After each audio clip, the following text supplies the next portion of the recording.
Ladies and gentlemen, welcome back to Driven Wyld. Today we are talking about Uber boss makes shocking admission over algorithmic wage discrimination. So the Uber CEO, Dara Khosrowshahi, I really hope I said that right, has just confirmed one of the most speculative parts of the gig economy, and that is algorithmic wage discrimination. And honestly, this is something that a lot of companies are being accused of, but Uber has not only been one of those companies, they just outright said it. So with that said, I want to go over everything that's being said in this article, how it actually is for Doordash, UberEats, and Grubhub drivers alike, and everything in between. So with that said, let's get started. Uber CEO admitted that the company changes its drivers' pay based on their behavioral patterns after years of denials of the controversial policy, which has been called algorithmic wage discrimination. And people call me crazy every time I claim you don't accept no-tip orders because you don't want to teach them that it's okay to treat you badly. That makes no sense. You never lower your standards, period. You'll just go to other apps. But then the CEO says it, and suddenly I'm less crazy now. That's why they don't trust me.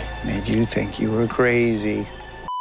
The Silicon Valley gig economy giant has been accused for years of gathering data from drivers and using it to decide what it pays them. Academics and trade unions claim that the policy is used to reduce pay by stealth while undermining laws on equality at work. The claim is key to rising dissatisfaction among Uber drivers and riders internationally over declining and unpredictable pay rates, with strikes set for the UK, Canada, and US this week. And for the record, this article was written before Valentine's Day, which was the week of where there was a huge strike going on. Uber has always denied the claim. However, in a conference call with top investors on 7 February, CEO Dara Khosrowshahi was asked specifically about Uber's upfront fares policy and responded, "I think what we could do better is targeting different trips to different drivers based on their preferences or based on behavioral patterns that they are showing us. That is really the focus going forward, offering the right trip at the right price to the right driver." In other words, driver A and driver B can be offered the same order or the same trip. Driver A will take it for $10 and driver B will take it for $8, so they'll send it to driver B, saving them $2. It's really messed up. The admission came hours after the company announced its first ever annual profit of $1.1 billion after racking up over $30 billion in losses since 2024. Some analysts have linked the company's financial turnaround to the introduction of the dynamic pricing policy, which has masked the sharp fall in average driver pay behind personalized pay rates.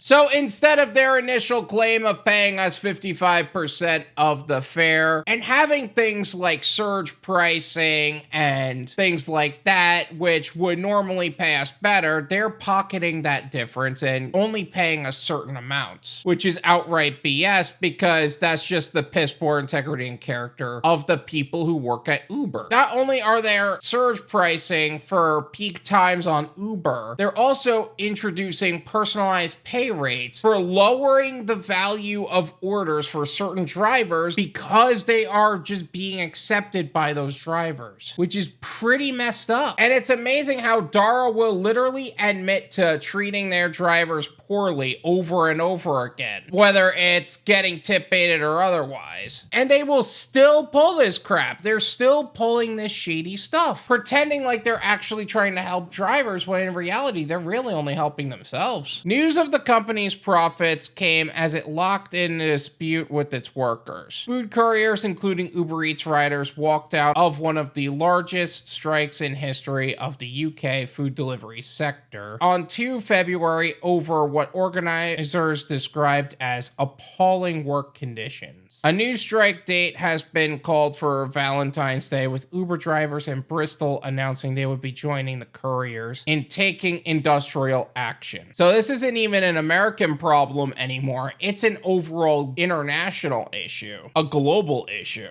It is getting really bad for Uber right about now. Dynamic pricing was first introduced by American Airlines to set prices for customers. Uber and other gig economy platforms have adapted it to their workers who are paid upfront per task rather than per hour or per mile traveled. This is exactly why you don't accept no-tip orders. You don't accept orders less than your standard, whatever that standard looks like for you. For me, I won't accept orders under $10, period. Because why would I accept being treated this way under any circumstances? Why would I lower my standard and teach an algorithm that I am willing to accept orders for less than my personal standard? You stand your ground firmly. But Joe, I need to make money and pay my bills. What am I supposed to do about that? Easy. Diversify your gig portfolio, develop an exit strategy, because the gig economy is an income bridge to what would be a long-term goal, not the goal. Why would you want to be long-term dependent on people like this? These people are trash. Prices vary based on a set of algorithmically determined data inputs which are unknown to the worker, including real-time supply and demand conditions, market competition, and historical driver data, such as acceptance rates. This is where that argument of does acceptance rate matter in this case. Personally, I think acceptance rate only matters if you are 100% dependent on a single platform, and being that way is very unhealthy. Not only for you as a gig worker, but just your financial stability and in general. Why would you choose to be dependent on a single platform or single source of income at all? Whether it's a W-2 job, a 1099 income, or a passive income from some stream someplace. It makes no sense. This lack of transparency gives Uber even more power over how much money it makes from drivers, whereas drivers used to get a fixed rate of what the customer paid for a ride, typically 80%. Now the upfront fare Uber offers has no relation to the customer price, giving Uber power to decide the commission it takes on a trip-by-trip basis. We actually did cover a video on a lot of the shadier stuff that was taking place. It was a reaction video to another content creator. I will leave that video in the description. Feel free to check that out. The result is that Uber drivers and UberEats food delivery couriers can never be sure what they're going to be offered or why they have been offered it. Drivers on the Rideshare Guy YouTube channel have demonstrated that two drivers sitting side by side can be offered significantly different pay rates for the exact same trip. Zach Drives Fast also did that for Doordash, which also confirms that even though Uber was the one that admitted it, every platform does it. Veho Dubal, law professor at the University of California and expert on the gig economy, was one of the first academics to study Uber's dynamic pricing policy, describing it as algorithmic wage discrimination. She found that it breached equality laws requiring equal pay for equal work, which was established in the UK in the 1970 Equal Pay Act. Uber's rubbish to Dubal's research, arguing that her central premise is simply wrong. And yet you just admitted to it. Really shows your piss poor integrity and character, doesn't it? You know, in some countries, you're innocent until proven guilty. You confessed.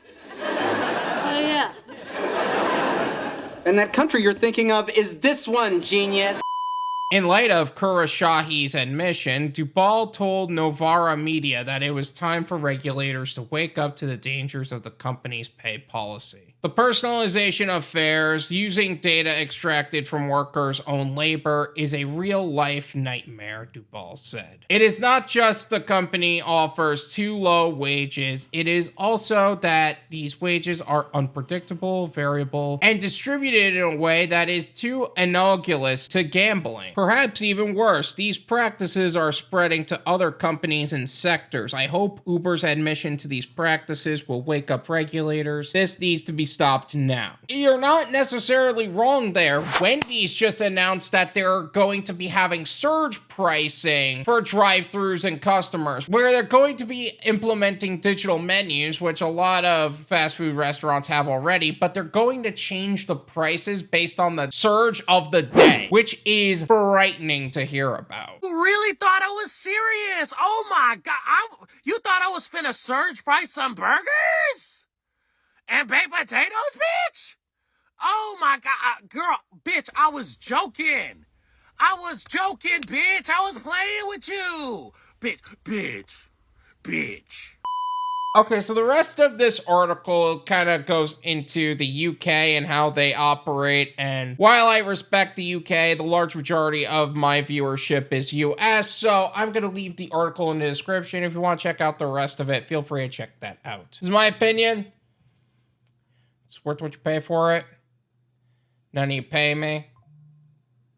There you go. It's not surprising that Dara is now saying things that is admitting to a lot of the shadiest parts of the gig economy. For a short season, he actually drove for Uber and UberEats. He got tip baited and literally admitted that Uber treats its drivers like crap. That was great publicity. But what did it actually change? There was a few features added to the platform that are supposed to be cool for drivers, but at the end of the day, the major problems being the pay, the support system, and the algorithmic wage discrimination are still the three biggest problems, and they didn't fix them. What a shocker. However, it doesn't really change the position of gig workers that much, in my opinion. Either way, you should still be diversifying your gig portfolio, because that way you're never too dependent on one app sending you proper amounts of orders to make sure you're making the most amount of money in the least amount of time in the safest possible way, as well as developing an exit strategy, because the gig economy is an income bridge to what would be a long-term goal. Not just because of the algorithmic pay discrimination, not because of the industry itself, not because of the amount you're making in the car and the blah, blah, blah, but because these apps are fragile and these companies are really shady. I mean, literally, they admitted to being shady. Why would you want to stay with a company like that long-term? So do yourself a favor, diversify your gig portfolio if you haven't already. I know a lot of people came into UberEats from Doordash. I know a lot of people went from Uber to Lyft and all these other things. But overall, just make sure that you're making the most amount of money in the safest way for you. Because let's be honest, the only one that's really looking out for you at the end of the day is you. Not the government, not the companies,